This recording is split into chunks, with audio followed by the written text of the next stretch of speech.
డయాగ్రాండ్ అనేది పౌడర్ రూపంలో ఉంటుంది అవును. అన్నారు కదా! అవును. షుగర్ పేషెంట్స్ ఎలా వాడాలి? 2 పూటలు తీసుకోవాలండి ఇది. ఉదయాన ఖాళీ కడుపుతో, సాయంకాలం డిన్నర్‌కి ముందర.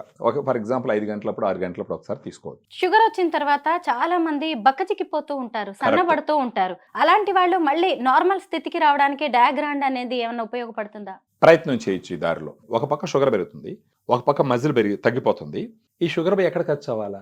బేసిక్‌గా శరీరంలో ఉండేటటువంటి చక్కెర స్థాయిలు మన కండరాలు వాడుకుంటాయి. మజిలే తగ్గుతుంటే ఈ షుగర్ ఎక్కడ ఖర్చవ్వాలా? ఖర్చవ్వదు. అప్పుడు పెరిగిపోతా ఉంటది. ఇప్పుడు ఈ మజిల్ తగ్గిపోతా ఉంటే ఒక పక్క గ్లూకోజ్ లెవెల్ పెరిగిపోతా ఉంటది. అప్పుడేం చేస్తారు?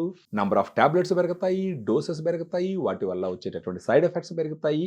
ఇవన్నీ జరుగుతాయి. డయాగ్రామ్‌ని తీసుకోవడం వల్ల ఏమవుతది? వాళ్ళకి అంత ఆకలి ఎయ్యదు. అంత ఆకలి ఎయ్యనప్పుడు ఏమవుతదంటే ఎరాటిక్‌గా తినరు. ఎరాటిక్‌గా తినకపోతే గ్లూకోజ్ లెవెల్ ఎరాటిక్‌గా పెరగదు. ఇంతకీ డయాగ్రాండ్ ఎక్కడ దొరుకుతుంది? మెడికల్ షాప్స్‌లో అవైలబుల్‌గా ఉంటుందా? ఆన్‌లైన్‌లో ఆర్డర్ కొన్ని మెడికల్ పెట్టుకోవాలా? షాప్స్‌లో ఉన్నాయి. మనకి విజయవాడ, నెల్లూరు, తిరుపతి, తర్వాత హైదరాబాద్ ఇక్కడంతా కొన్ని మెడికల్ షాప్స్‌లో అవైలబిలిటీ ఉంది. కానీ దీనికేందంటే మనకు ఫోన్ చేస్తే గనక మన డైటీషియన్స్ వాళ్ళతో మాట్లాడి వాళ్ళకి ఎగ్జాక్ట్‌గా ఏ విషయం మన దగ్గర ఎంఎస్‌సి చదివిన డైటీషియన్స్ ఉంటారు వాళ్ళు. So, they are specialised in diets అనమాట.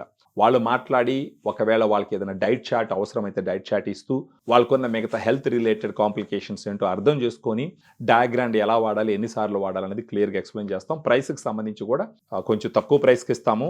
ఎదుటి వాళ్ళ పరిస్థితిని బట్టి వాళ్ళు ఫోన్ చేసినప్పుడు తెలుసుకొని వాళ్ళ ఆర్థిక స్థితిగతులను బట్టి మనం కొంచెం ఏందంటే ఫ్లెక్సిబుల్‌గానే ఉంటాం. అంత స్ట్రిక్ట్‌గా ఉండేదేం లేదు. ఆరోగ్యాన్ని ఇవ్వడమే కాదు, ఆయుష్‌ని పెంచడం కూడా మీ చేయొచ్చు. టార్గెట్. ఎందుకంటే ఇప్పుడు మనకి ఎనీ న్యూట్రిషన్ బాడీకి మనకి ఎన్ని సంవత్సరాలు ఉండాలన్నది కూడా న్యూట్రిషన్. ఈ రోజు మనం ఉదయం నుంచి సాయంకాలం దాకా తిరగాలన్నా కూడా న్యూట్రిషన్. లేకపోతే మనం నడవలేం. సో, న్యూట్రిషన్ ప్రాపర్‌గా చూసుకుంటూ కొన్ని లైఫ్ స్టైల్ మోడిఫికేషన్ చేసుకొని పోతే ఖచ్చితంగా డయాబెటిస్ ఉన్న వాళ్ళు కూడా ఎక్కువ కాలం క్వాలిటీ ఆఫ్ లైఫ్ లీడ్ చేసేదానికి అవకాశాలు ఉంటాయి. డయాగ్రాండ్ వాడుతూ షుగర్‌ని తగ్గించుకుని సంతోషంగా ఉండండి. మీ ఆరోగ్యాన్ని కూడా చక్కగా చూసుకోండి. ఆయుష్ పెంచుకోండి. Thank you so much Subrahmanyam thank గారు. You madam. Thank you. డయాగ్రాండ్ గురించి చాలా మంచి ఇన్ఫర్మేషన్ అందించారు. Thank you.